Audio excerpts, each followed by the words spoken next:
Bienvenue, devant moi se trouve le Motorola Moto G56 5G et dans cette vidéo, je vais vous expliquer comment retrouver l'accès à votre téléphone si vous avez oublié le mot de passe de votre appareil.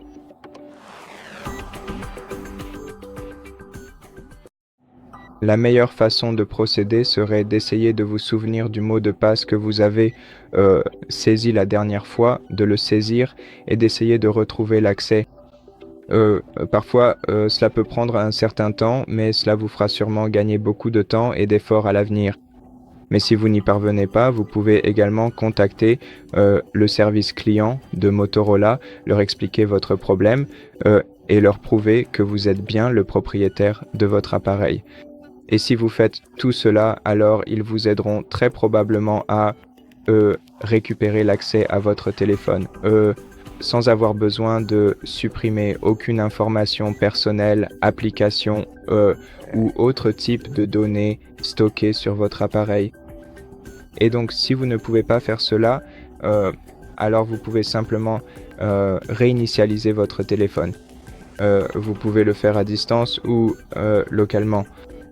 Dans les deux cas, votre téléphone sera nettoyé, il sera vidé de toutes les données précédemment enregistrées, donc vous devrez le configurer, le reconfigurer à nouveau.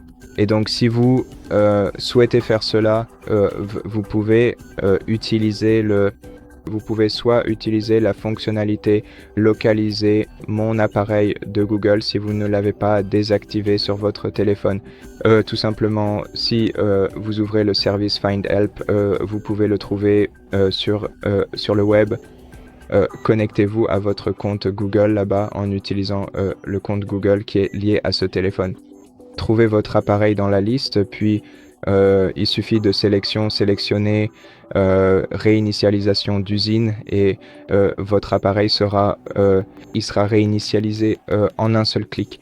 Et si vous ne pouvez pas faire cela, si par exemple vous n'avez pas activé la fonction localiser mon appareil sur votre téléphone, vous pouvez aussi réinitialiser votre téléphone localement en utilisant le mode récupération. Et pour faire cela,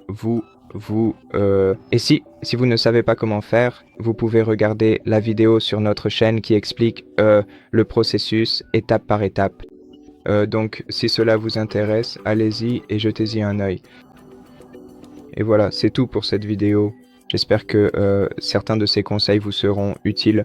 Et si c'est le cas, pensez à vous abonner à notre chaîne. Laissez-nous un like et un commentaire ci-dessous et je vous retrouve dans la prochaine vidéo.